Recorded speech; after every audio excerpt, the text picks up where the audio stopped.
오직 주밖에 없다고 주님만 사랑한다고 고백하는 그 고백을 주께서 기쁘게 받으시고 더 좋은 것으로 우리의 삶을 풍성케 채워주실 줄 믿습니다.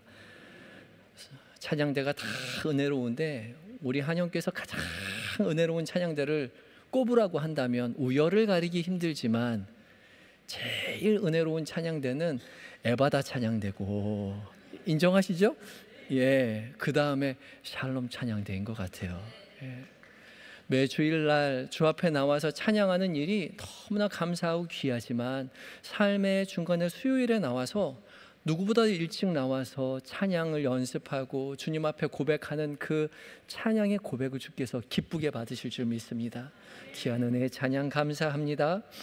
이 시간 하나님의 말씀 앞에 선 우리 모두에게 성령 하나님께서 각자 거룩한 빛을 말씀 가운데 우리 마음 가운데 비춰주셔서 살아계신 하나님의 음성으로 듣게 해주실 줄 믿습니다. 제가 말씀 전할 때 항상 여러분들 좀 의아해 하실 수도 있는데 본문이 길어요, 그렇죠? 좀 짧게 했으면 좋겠는데 제가 주일 설교도 본문이 길고 또 수요일도 깁니다. 의도가 있는 거겠죠. 하나님의 말씀 앞에 서기를 바라는 마음으로 말씀을 좀 더 길게 읽으려고 합니다. 저는 개인적으로 예배학 전공하면서 성경 봉독 시간을 좀 늘려야 된다고 생각하거든요. 말씀을 직접 대할 수 있는 그 시간을 좀 깊게 가질 수 있도록 배려해야 된다라는 생각이 들어서 될 수 있으면 말씀을 좀 길게, 그리고 긴 시간 동안 말씀을 묵상할 수 있도록 그렇게 준비하고 있습니다. 오늘 말씀 좀 짧게 좀 하고 설교 좀 길게 했으면 그게 아니라 말씀 가운데 머무실 때 그 말씀을 통해서 우리 각자에게 주시는 음성을 듣게 되는 복을 누리셨으면 좋겠습니다. 오늘 1장을 다 읽었는데 1장 다 말씀을 나누어 보려고 합니다. 시간이 허락하는 한 말씀을 함께 은혜를 나누어 보려고 합니다. 이제 룻기인데요. 룻기는 말 그대로 룻기이죠. 주인공은 룻입니다. 룻기 외에 여성의 이름으로 된 성경이 또 하나 있습니다. 뭐가 있죠? 생각이 안 납니까? 마음으로 다 대답하셨는데 부끄러워서 말씀 못 하시는 거죠? 에스더가 있어요. 그렇죠? 다 말씀하셨죠, 마음으로. 에스더는 우리가 잘 아는 대로 죽으면 죽으리라 라고 그렇게 금식하고 아하수에로 왕에게 나아가서 그 이스라엘을 구원한 그런 왕후의 이야기죠. 그래서 이날을 기념하기 위해서 이스라엘 백성들은 부림절이라고 제비를 뽑다라는 뜻인데, 부림절이라고 해서 지금도 부림절을 지킵니다. 그런데 룻기를 살펴보면요, 이렇게 부림절같이 나라를 구한 이야기도 아니고요, 잘 읽어보면 큰 에피소드도 없습니다. 하나님의 기적을 경험한 그런 걸 기록한 책도 아니라 말이죠. 읽어보면 그저 이방 여인이었던 룻이 유대인 시어머니 나오미를 쫓아서 이스라엘에 왔다가 유대인 부자 남자 만나서 재혼한 이야기예요. 그게 끝이잖아요. 그런데 그래서 읽어보면 이걸 왜 성경에 넣어놨지? 라고 의아할 수 있는데, 그래서 더 자세히 살펴보아야 하는 성경이기도 한 것이죠. 많은 기적의 그런 에피소드가 있고 또 우리가 납득할 만한 그런 사건들이 있다면 당연히 이것은 성경에 포함되어야지라고 생각하겠지만, 이거 무슨 재혼한 얘기를 여기다 써놨지? 이게 왜 성경이야? 라고 의아한 그런 성경일수록 우리는 유심하게 왜 하나님께서 이것을 66권의 성경 안에 포함시켜서 하나님의 음성으로 듣게 해주셨는가를 더욱더 자세히 살펴볼 필요가 있다는 거죠. 사실 룻은 이방 여인이었습니다. 이스라엘 백성도 아니었죠. 모압 사람이었습니다. 이 모압은요, 요단강 동편에 있었던 나라였고요, 이스라엘을 굉장히 괴롭혔던 나라였고 이방신을 섬기는 대표적인 하나님의 심판을 받을 나라였습니다. 그런데 그 나라의 백성된 여인이 오늘 성경의 주인공인 거죠. 그래서 더 자세히 살펴보아야 하는 것입니다. 이방 여인 룻이 나중에 4장에 가면요, 사실 우리가 다 알고 있겠지만 다윗의 조상이 됩니다. 증조 할머니가 돼요. 그렇죠? 그래서 룻의 그 남편이었던 보아스가 보아스, 오벳, 이세, 다윗, 그렇게 이어지거든요. 그러니까 증조 할머니, 할아버지가 되는 이야기인 거죠. 이스라엘은 혈통을 매우 중시하는 민족인데 이방 여인인 룻이 다윗의 혈통, 그리고 다윗의 혈통을 통해서 누가 났죠? 예수님이 나오셨잖아요. 예수님의 혈통에 포함되어 있다는 거예요. 하나님의 섭리가 얼마나 오묘한지요, 우리는 다 깨달을 수 없습니다. 하나님 그렇게 혈통을 중시 여기셨는데 이방 여인이 다윗의, 그리고 예수 그리스도의 조상이 되다니요, 혈통 안에 들어오게 되다니요. 그런데요, 하나님은 이스라엘만을 위한 하나님이 아니라 이방인들도 구원하기를 원하시는 하나님이죠. 하나님은 이스라엘만 창조하신 하나님이 아니라 이방 민족까지도 다 창조하신 하나님이요, 이스라엘만 구원받길 원하시는 하나님이 아니라 온 세계 모든 민족이 구원받기를 원하시는 하나님이시라는 거죠. 그래서 그 하나님이 이방 여인을 통해서 하나님의 구원의 에피소드를 계속 이어가고 있는 것이죠. 그것을 우리는 절대 잊어서는 안 되는 거죠. 우리가 열심히 예수 믿을 때 열심히 예수 믿는 우리만 구원받기 위해서 우리끼리 열심히 예수 믿는 것으로 그쳐지는 것이 아니라 우리 주변에 있는 믿지 않는 사람들을 위해서, 그들의 구원을 위해서 우리 노력해야 한다는 것이죠. 그들도 구원의 반열에 오를 수 있도록 우리가 함께 기도하며 기대해야 한다는 것입니다. 믿지 않는 이웃, 믿지 않는 가족, 믿지 않는 친지 잊고 살지 마시고 함께 기도하기를 포기하지 않으시는 성도 여러분들이 되시기 바랍니다. 오늘 봉독한 1장 말씀은 룻기서의 발단이 되는, 발단 부분에 해당되는 말씀이죠. 1절부터 5절까지는 이 룻기의 그 발단, 엘리멜렉 집안의 비극이 나옵니다. 시아버지였던 엘리멜렉의 집안의 비극이 나오고 6절부터 18절까지는 며느리였던 룻이 어떻게 하나님을 섬기는 삶을 살게 되었나, 그 결단에 대해서 말하고 있고, 또 이제 나중에 어머니 나오미와 함께 베들레헴으로 돌아오는 장면을 그리면서 1장이 끝나게 되죠. 먼저 1절 말씀을 보면 1절 말씀을 함께 읽어보겠습니다. 시작. 사사들이 치리하던 때에 그 땅에 흉년이 드니라. 유다 베들레헴의 한 사람이 그의 아내와 두 아들을 데리고 모압 지방에 가서 거류하였는데, 1절 맨 처음을 어떻게 시작하죠? 사사들이 치리하던 때에. 히브리어는 여기서 그리고라는 것이 포함이 되어 있는데, 그리고 사사들이 치리하던 때에입니다. 이 룻기의 시대적 배경이 사사시대라는 거죠. 사사시대가 어떤 시대입니까? 왕이 없어서 각자 자기의 소견대로 옳은 대로 행동하였던 그런 시대였던 거죠. 역사상으로 살펴보면 BC 한 1100년 정도라고 말하는데요, 이때에요, 사사들이 치리하던 때 자기 소견에 옳은 대로 행하며 살아가던 그때에 그 땅에 흉년이 들었습니다. 근데 그 땅은 이스라엘 땅을 말하는 거겠죠. 이스라엘 땅에 흉년이 들어서 유다 베들레헴에 사는 한 사람이, 에브라스에 사는 한 사람이 아내와 두 아들 데리고 그 흉년을 피해서 모압 지방으로 요단강을 건너 피신을 하죠. 베들레헴은 우리에게 굉장히 익숙한 동네이죠. 다윗의 고향이기도 하고 예수님께서 베들레헴에서 태어나시기도 하셨습니다. 베들레헴은 벳은 집이라는 뜻이고 레헴은 빵이라는 뜻입니다. 그러니까 빵집이라는 뜻이에요. 베이커리죠, 베이커리.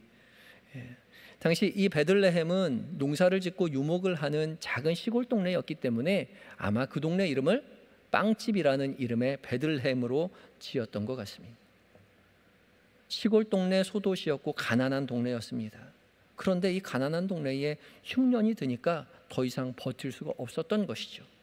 그래서 요단강을 건너 모압 땅으로 이주를 합니다. 아내와 두 아들을 데리고요. 그런데 이 가족들의 이름이 굉장히 특이하죠. 이 사람의 이름이 누구라고요? 2절 첫 머리에 나오죠. 그 사람의 이름이 뭐라고요? 엘리멜렉이요. 이 엘리멜렉, 엘리는 하나님이라는 뜻이고 멜렉은 왕이라는 뜻입니다. 그러니까 하나님이 왕이시다, 하나님이 나의 왕이시다라고 고백하는 이름의 뜻을 가진 사람입니다. 지금 무슨 시대라고요? 사사시대요. 아직 왕이 없는 시대인데, 그래서 각기 자기의 소견대로 옳은 행동을 하며 자기 마음대로 살아가는 시대에 이 사람의 이름은 하나님이 나의 왕이시다라고 고백하는 사람이에요. 이 사람이 신앙이 좋았을까요? 안 좋았을까요? 당연히 좋았겠죠. 그런 사람에게 아내가 한 명 있었는데 아내의 이름은 나오미였습니다. 나오미는 나의 기쁨이라는 뜻을 가지고 있어요. 하나님을 왕으로 모신 엘리멜렉이라는 사람이 나의 기쁨이라는 아내를 맞이하여 살았으면 어떻게 살았을까요? 행복하게 살았을까요? 아니면 불행하게 살았을까요? 그래요. 행복하게 살았어야 될 것 같은데 오늘 본문을 읽어보면 그렇게 살지 못했어요. 두 아들이 있었는데 이름은 말론과 기럯이라. 말론은 병약한이란 뜻이고 기럯은 허약한이란 뜻이에요. 그러니까 하나님을 왕으로 모신 이 엘리멜렉이 나의 기쁨이라는 아내를 맞이해서 기쁘게 살고 싶었지만 아이들을 낳았는데 병약하고 쇠약한 그런 아이들을 낳았던 거죠. 그런데 그 어려운 동네 베들레헴에 흉년이 들어서 더 이상 살지 못했습니다. 그래서 모압 땅으로 이주를 하죠. 참 안타깝지 않습니까? 하나님은 왕이시라라고 고백하며 살아왔다면, 그리고 나의 기쁨이라는 그런 아내를 맞이해서 살았다면 기쁨 가득하고 은혜가 넘치고 풍족하게 그렇게 살게 해주셨을 것 같은데, 그래야만 할 것 같은데 그렇지 않다는 거죠. 아들을 낳았는데 병약하고, 둘째 아들을 낳았는데 쇠약하고, 그런 아들들 낳게 되었다는 거예요. 그래도 그럭저럭 살 것 같았는데 흉년이 들어서 이방 나라로, 하나님을 섬기지 않는 다른 나라로 이주를 하고 말았습니다. 하나님의 율법 책에서 조상들을 통해서 하나님 늘 말씀하시잖아요. 여호와를 섬기면 어떻게 하신다고요? 복 주신다고요. 너희 떡반죽 그릇이 떨어지지 않겠노라고, 끊쳐지지 않겠노라고 그렇게 말씀하셨는데 현실은 그러지 않을 때가 있다는 거죠. 하나님 너무하신 거 아닙니까? 남들보다 잘 살지는 못해도 남들만큼은 살아야 되잖아요. 모름지기 이름이 하나님은 나의 왕이라고 고백하는 사람인데요. 이 사람 모압 땅으로 이사 갔을 때 통성명하며 살았을 거 아니에요. 새로 이사 오셨어요? 이름이 뭡니까? 엘리멜렉입니다. 당시 많은 사람들이 오고 가고 교통을 했다면 히브리 말을 알 수 있었겠죠. 누구나 알 수 있는 말입니다. 하나님이 왕이시라고요. 얼마나 창피했을까요? 제가 아는 많은 신학교에 가면 이름이 요한, 모세, 요셉, 에스더, 그런 사람들이 있어요. 근데 물어보면 한결같이 어렸을 때 너무 부끄러웠다고 하고 이름을 감추고 싶었다고 해요. 이름에 걸맞는 삶을 살아가지 못하는 것 같아서. 이 엘리멜렉이 얼마나 그 삶이 부끄러웠을까요? 하나님 체면이 말이 아니지 않습니까? 그런데요, 그 집안에 어려움이 또 닥쳤죠. 어떻게 됐어요? 엘리멜렉도 죽고 두 아들도 죽게 되었습니다. 그래서 그 땅에서 애 낳고 결혼하고 두 아들이 결혼했기 때문에 나오미와 두 며느리만 지나게 되었던 거죠.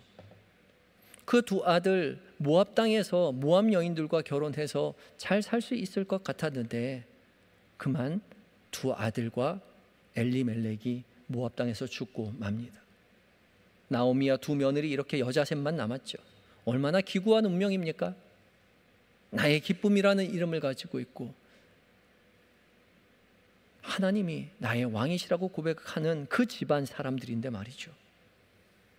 그런데요, 인생을 살다 보면, 예수님 믿다 보면 이런 때가 오지요. 누구에게나 있습니다. 예수 잘 믿으면 하나님 복 주신다 그래서 예수 믿고 있는데, 하나님 부자 되게 해주신다고 해서, 하나님 병 낫게 해주신다고 해서 교회 열심히 나와서 기도하고 예수 믿는데,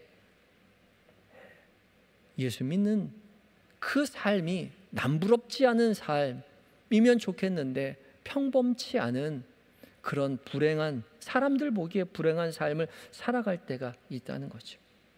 베들레헴 빵집에 빵이 없이 흉년이 들 때도 있고요. 엘리멜렉 하나님을 왕으로 모셨는데 사업이 망하기도 하고요. 나오미 나의 기쁨이라고 이름 지었는데 이름에 걸맞지 않게 슬픔으로 가득한 생활을 하는 때가 온다는 거예요. 이 사람들 열심히 하나님을 섬겼는데도 말이죠. 그런데요, 룻기를 살펴보면 이 사람들이 이렇게 어려움 속에 있으면서도 여전히 하나님을 열심으로 섬기는 모습을 봅니다. 하나님을 신뢰하는 말들로 룻기가 가득 차 있어요.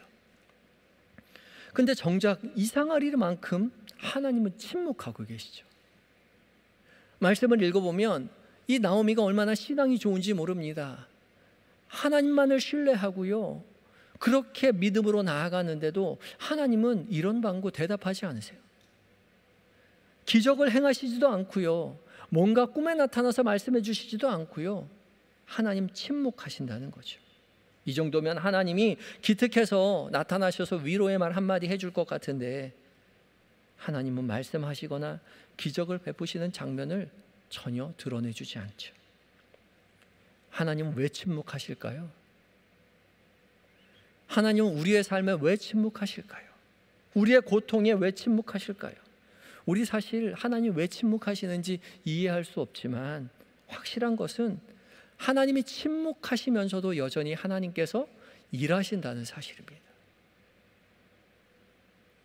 하나님이 더 이상 느껴지지 않을 때가 있죠. 그런데요, 하나님이 느껴지지 않는 것은 당연한 거죠. 하나님의 음성이 들리지 않는 게 당연한 거예요. 우리는 하나님의 음성을 들을 수 없습니다. 인간이기에 오감으로 하나님을 느낄 수 없는 거죠. 그런데 하나님이 느껴지지 않는다고 해서 하나님이 없는 것이 아닌 거죠. 오히려 하나님이 느껴지면 그게 이상한 겁니다. 늘 하나님을 느끼는 사람은요, 죽은 사람이에요.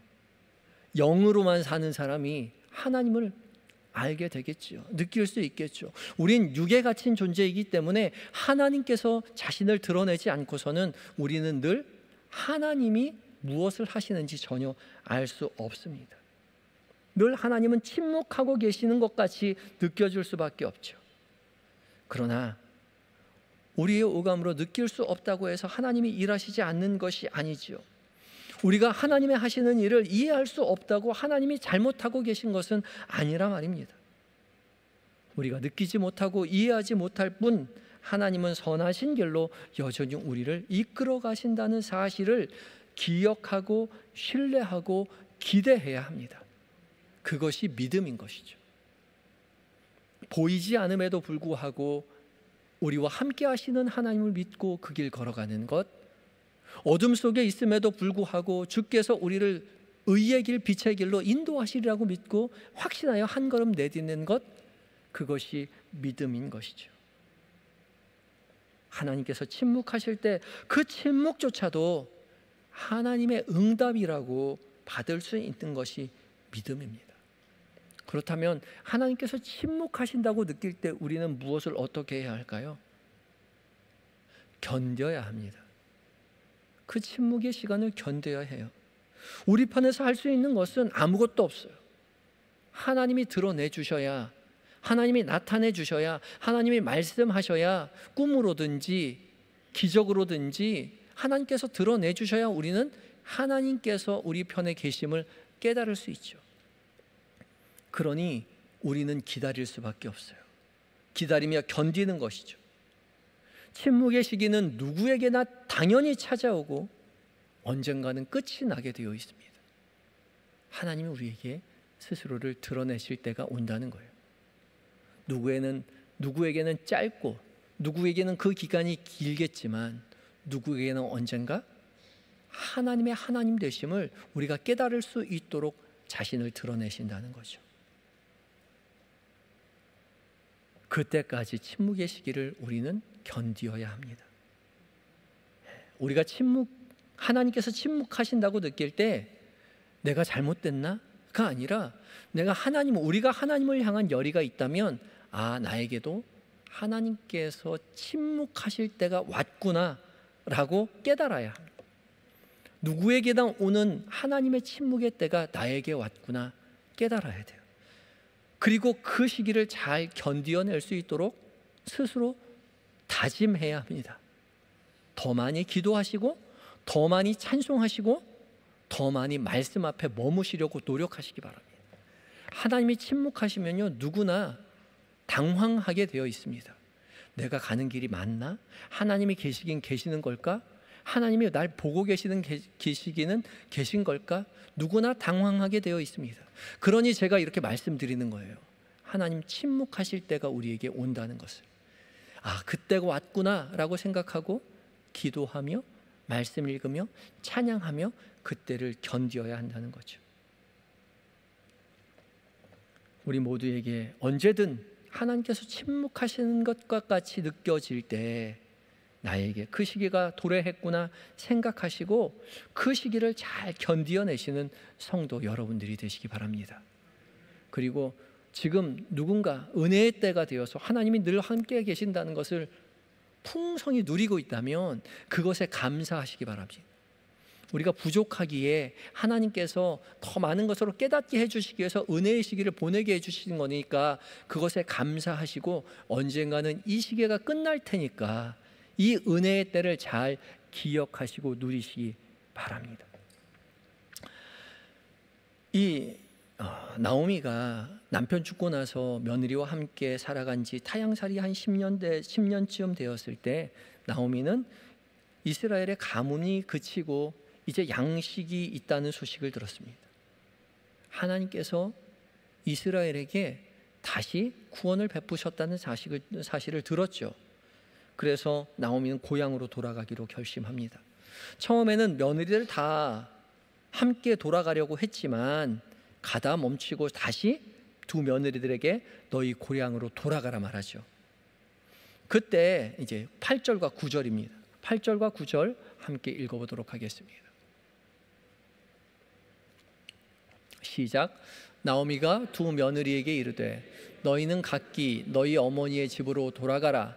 너희가 죽은 자들을 같이 여호와께서 너희를 선대하시기를 원하며 여호와께서 너희를 허락하사 각기 남편의 집에서 위로를 받게 하시기를 원하노라 하고 그들에게 입맞춤에 그들이 소리를 높여 울며. 이스라엘로 돌아가다가 멈추어 서서 나오미가 두 며느리에게 말하죠. 너희 어머니로 각각 돌아가라 말합니다. 그러면서 뭐라고 이야기하냐면 여호와께서 너희를 선대하시기를 원하며 여호와께서 너희에게 허락하사 각기 남편의 집에서 위로를 받게 하시기를 원하노라. 고난 가운데 있었지만 고통 가운데 있었지만 나오미는 누구의 이름을 부르고 있습니까? 여호와의 이름이요. 하나님의 이름을 여전히 붙들고 있습니다. 참 위대한 신앙이죠. 그러나 며느리들은 이 말을 듣고 집으로 돌아가려 하지 않지요. 그때 나오미가 며느리들에게 다시 한번 말합니다.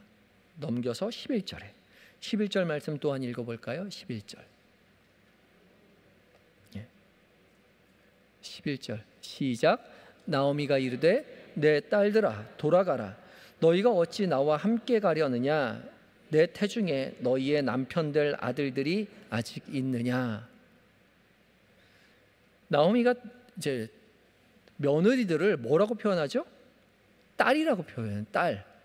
그만큼 애정이 깊었습니다. 내 딸들아 돌아가라. 너희가 어찌 나와 함께 하려느냐. 내 태중에 너희의 남편 될 아들들이 아직 있느냐. 그렇게 얘기해요.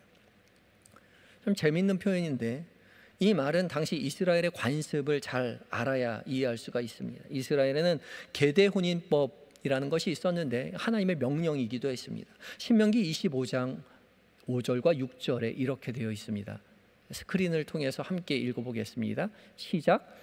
형제들이 함께 사는데 그중 하나가 죽고 아들이 없거든 그 죽은 자의 아내는 나가서 타인에게 시집가지 말 것이요 그의 남편의 형제가 그에게로 들어가서 그를 맞이하여 아내로 삼아 그의 남편의 형제된 의무를 그에게 다 행할 것이요 그 여인이 낳은 첫 아들이 그 죽은 형제의 이름을 잊게 하여 그 이름이 이스라엘 중에서 끊어지지 않게 할 것이니라. 길지만 요약하면 이렇습니다. 형제들이 함께 살다가 형이 죽었는데 형에게 아들이 있으면 그 아들이 형을 대신해서 그 계보를 계속 이어나가게 되겠지만 형이 아들이 없는 상태에서 죽음을 당하면 형 대신해서 동생이 형수와 동침해서 형수에게서 아들을 낳게 하는 거죠. 그렇게 낳은 아들은 형의 계보를 이어간다는 것입니다. 형의 이름으로 계보를 계속 이어가게 하기 위해서, 그래서 형 집안 사람들이 이스라엘 중에 끊어지지 않게 하기 위해서 하나님께서 율법으로 정하셨다는 거죠. 지금 우리 시대에는 이해 못할, 아니 어떻게 이 형수에게 들어갈 수 있나라고 생각하겠지만 우리나라에도 옛날에 장손이 아들을 못 낳으면 동생들 중에서 아들을 입양하기도 했었죠. 동생 아들을 데리고 와서 입양해서 혈통을 이어가게 했던 그런 시절이 있었습니다. 그만큼 혈통을 중요하게 여겼던 것이죠. 하나님께서 율법으로 형이 아들을 못 낳으면 동생이 대신 형 대신 형수에게로 들어가서 아들을 낳게 해서 그 계보를 이어가도록 그렇게 이스라엘 중에서 끊어지지 않게 하셨다는 거죠. 그래서 지금 나오미가 두 며느리에게 말하는 겁니다. 내 태중에 너희의 남편 될 아들들이 아직 있느냐? 내 태중에 애가 없다는 거예요. 지금 나오미의 뱃속에 애가 있다면 그 애들 키워서 말론과 기럨 두 며느리에게 남편으로 들어가게 하겠다는 거죠. 말도 안 되는 이야기를 지금 하고 있는 거예요. 그렇게 할 수 없다는 거죠. 그리고 이어지는 말씀 가운데도 그래요. 설사 있다 하더라도 그 애 언제 키워서 너희들에게 남편으로 그렇게 남편의 대를 잇게 하겠느냐, 그렇게 말합니다. 지금 나오미는요, 하나님 여호와께서 너희에게 복을 주시기를 원한다 말하고 지금 이방 땅에 살아가고 있지만 하나님의 율법을 그대로 이어가려고 하고 있어요. 그 하나님의 율법을 잊지 않고 있는 거죠. 이 말을 들은 이제 그 오르바는 나오미에게 입을 맞추고 집으로 돌아가지만 룻은 여전히 나오미를 붙쫓았다라고 이야기하죠. 붙쫓았다는 것은 착 달라붙었다는 거예요. 따라붙어서 막 따라갔다는, 멀리 따라가는 것이 아니라 달라붙어서 바로 뒤를 쫓아갔다는 거죠. 그러면서 나오미가 그랬을 때 나오미가 다시 말하죠. 15절입니다. 15절 읽겠습니다. 시작. 나오미가 또 이르되 보라, 내 동서는 그의 백성과 그의 신들에게로 돌아가나니 너도 너의 동서를 따라 돌아가라. 자, 이 나오미의 말에 우리의 시선이 좀 멈출 자리가 필요합니다. 어디냐면 그의 백성과 그의 신들에게로 돌아가라 말하고 있어요. 지금 나오미가 며느리를 돌려보내는 것은 가족에게로 돌려보내는 것으로 그쳐지는 것이 아니라 그들이 섬기는 신에게로 돌려보내려고 하는 거죠. 나오미가 어떤 신앙을 가지고 있는지, 나오미의 삶의 중심에 무엇이, 신앙이 얼마나 중요한지를 보여주고 있는 대목입니다. 당시 모압 사람들은 그모스라는 신을 섬겼고요. 이 그모스라는 신은 전쟁의 신이어서 또 인신 제사를 드리는 그런 신이기도 했고, 이 모압뿐만 아니라 사사시대에 이스라엘 백성들도 많이 이 그모스 그리고 가나안의 신들을 따라갔던 그런 사람들이었습니다. 그런 시대였어요.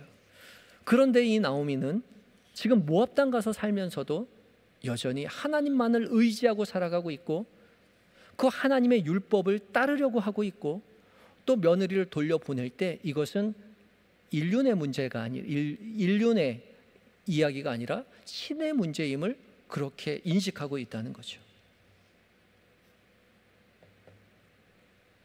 그렇게 볼 때 지금 며느리들은 나오미와 함께 하나님을 섬기고 있었음을 예상할 수 있습니다. 왜냐하면 나오미가 뭐라고 하고 있어요? 너희 신들에게로 돌아가라 이야기하거든요. 그럼 지금은 어떤 신들과 함께 있는 거예요? 하나님과 함께 있는 거죠. 나오미는 자신의 신앙만을 자기의 신앙만을 자기만 가지고 있었던 것이 아니라 며느리들과 함께 하나님을 섬기며 살고 있었던 것이죠. 그래서 룻이 16절과 17절에 고백하죠. 16절과 17절입니다. 우리 길지만 또 한번 같이 읽겠습니다. 시작.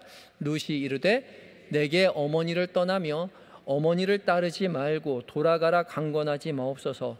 어머니께서 가시는 곳에 나도 가고 어머니께서 머무시는 곳에서 나도 머물겠나이다. 어머니의 백성이 나의 백성이 되고 어머니의 하나님이 나의 하나님이 되시리니 어머니께서 죽으시는 곳에서 나도 죽어 거기 묻힐 것이라. 만일 내가 죽는 일 외에 어머니를 떠나면 여호와께서 내게 벌을 내리시고 더 내리시기를 원하나이다 하는지라. 아멘. 룻의 고백 가운데 무엇이 있습니까? 어머니의 백성이 나의 백성이 되고에서 그쳐지는 것이 아니라 어머니의 하나님이 나의 하나님이라고 고백하는 거예요. 그리고 내가 죽는 일 외에 어머니를 떠나면 누가 벌을 준다고요? 여호와께서 내게 벌을 내리시기를 또 내리시고 또 더 내리시기를 원한다라고 고백하고 있죠. 나오미에게 있었던 그 투철한 하나님을 섬기는 그 신앙이 누구에게로? 며느리였던 룻에게로 이어져 갔던 것이죠. 그래서 내가 결코 어머니를 떠나지 않겠습니다. 내가 이 모압 땅 고향 땅을 벗어날지언정, 그래서 어머니의 나라로 따라갈지언정 나는 하나님을 섬기고 살아가겠노라고 그렇게 다짐하고 있는 것이죠. 그래서 룻은 어머니를 붙들었을 뿐만 아니라 여호와 하나님을 붙들었기에 베들레헴으로 돌아온 것뿐만 아니라 그는 하나님을 섬기는 하나님의 혈통, 아니 예수 그리스도의 혈통, 이스라엘의 혈통, 그 가운데 들어올 수 있었던 것이죠. 다윗의 증조 할머니가 되는 복을 누리게 되었습니다. 구원의 반열에 오르게 되는 것이죠. 이런 일이 일어날 줄은 나오미도 모르고 룻도 모르고 아무도 몰랐죠. 그러나 누구는 알고 있었죠? 하나님은 알고 계셨습니다. 하나님은 침묵하셨지만 묵묵히 그 일을 행하시고 계셨던 것이죠.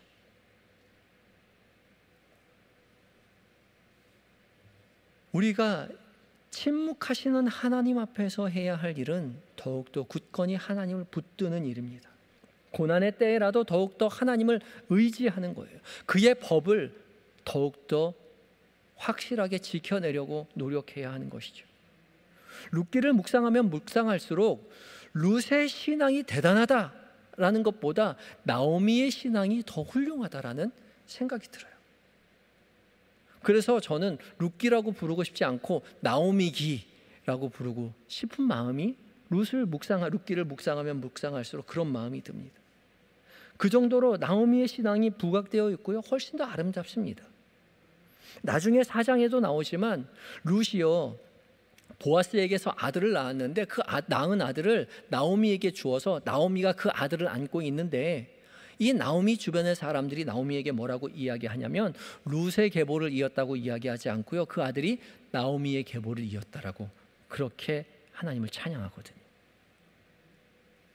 모압 땅에서의 그 고난 가운데에서도 나오미가 순결한 신앙과 덕을 지켜냈기 때문에 룻이 어머니를 따라올 수 있었던 것이죠. 룻은 시어머니의 신앙을 다 보고 있었던 거예요. 나오미의 신앙과 인품이 얼마나 뛰어났으면 고향으로 돌아가는 시어머니를 다 모든 것 제쳐두고 따라 나서겠다고 다짐할 수 있겠느냐는 거죠. 나오미가 믿음 좋은 며느리를 얻은 것이 아니라 룻이라는 이방 여인이 나오미와 같은 믿음 좋은 시어머니를 얻었던 거죠. 우리 신앙생활 하는 것을 믿지 않는 며느리들이 다 보고 있습니다. 믿지 않는 사위들이 다 보고 있어요.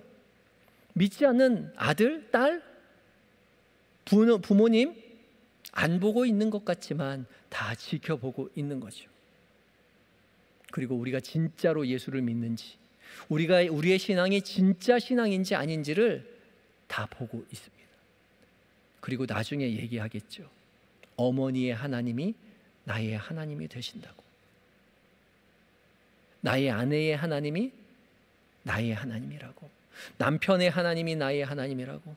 우리 사위의 하나님이 나의 하나님이라고 그렇게 고백하게 된다는 것입니다. 예수 믿어서 부유하게 되고 예수 믿어서 능력 있어서 많은 사람들에게 막 나누어주고 그런 삶이 아닐지라도 고난 가운데, 고통 가운데, 아픔 가운데 있을지라도 우리가 살아계신 하나님 신앙을 더욱더 붙들고 진실되게 믿음의 길을 걸어가고 있을 때, 아, 저 사람 신앙은 진짜로구나. 우리 어머니가 믿는 믿음은 정말이로구나. 우리 사위가 믿는 그 하나님은 정말 살아계신 하나님이로구나. 그렇게 고백하게 된다는 것이죠. 애타하지만 하나님이 침묵하는 것 같아서 때론 야속할 수 있지만 우리가 믿음의 길을 굳건히 걸어 나아갈 때에 우리의 주변의 사람들이 우리를 통해서 하나님의 살아계심을 고백하게 되고 우리를 따라 나서서 믿음의 계보에, 믿음의 혈통에 함께 동참하게 된다는 것이죠. 가뭄이 찾아올수록 나무는 물을 더욱더 꽉 붙잡는 법입니다. 이스라엘에 가면 물가 옆에 나무들이 있는데 그 물가에 한 10m, 15m, 20m 있는 나무들도 뿌리를 내서 그 물을 향해서 아주 굵은 기둥처럼 두꺼운 그 뿌리를 시내를 향해서 뻗어가고 있어요. 그 많은 뿌리가 있기에 비가 오지 않아도 그 나무는 여전히 잎사귀를 내고 꽃을 피우고 열매를 맺을 수 있는 것이죠. 늘 물 곁에 있는 나무는 그렇지 않아요. 그런데 물에서 조금 떨어진 나무는 뿌리를 강하게 더 뻗어서 물을 꽉 붙잡습니다. 주께서 침묵하실 때 더욱더 주님을 붙잡으시는 여러분들 되시기 바랍니다. 고난이 찾아올 때 흔들리지 아니하고 더 믿음의 길을 나아가시기 바랍니다. 그 우리의 고난을 견딤이 우리를 믿음으로 더욱더 굳세게 할 뿐만 아니라 우리를 지켜보는 모든 사람으로 하여금 함께 살아계신 하나님을 찬양하게 하실 것입니다. 하나님의 선하심을 의지하고 하나님을 굳게 잡으시고, 그리하여서 우리의 믿지 않는 가족들이, 우리의 친척들이, 우리의 이웃들이 우리를 통하여서 구원의 반열에 올라서게 되는 복을 함께 누리게 되는 모든 성도님이 되시기를 예수 그리스도의 이름으로 축복합니다. 오늘 말씀 기억하며 함께 다짐의 기도를 드리겠습니다. 여러분, 오늘 말씀 나누면서 여러분 각자에게 더 크게 다가왔던 그 말씀들 기억하며 각자 다짐의 기도를 짧게 드리겠습니다. 다 같이 기도하시겠습니다.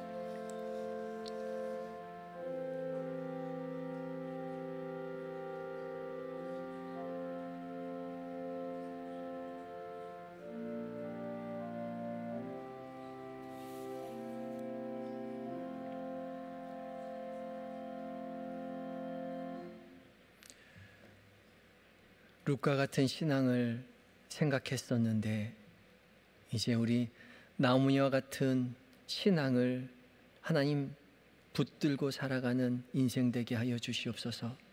부족하지만 고난의 때에 주께서 침묵하고 계시는 것 같은 그런 어려움 속에서도 여전히 살아계신 하나님을 신뢰하고 믿음으로 그 길을 걸어 우리의 주변의 모든 사람들이 우리의 삶을 통하여 살아계신 하나님을 만나게 되는 구원의 하늘에 오르게 되는 복을 함께 누리게 하여 주시옵소서. 주님, 태풍이 올라온다고 합니다. 하나님의 사람들에게 하나님 강한 손과 편팔로 구원하여 주시옵시고 날개 그늘 아래 숨겨주셔서 안전하게 이 어려움의 때를 이겨낼 수 있도록 도와주시옵소서. 예수님의 거룩하신 이름으로 기도드립니다. 아멘. 찬송가 199장을 함께 찬송하시겠습니다.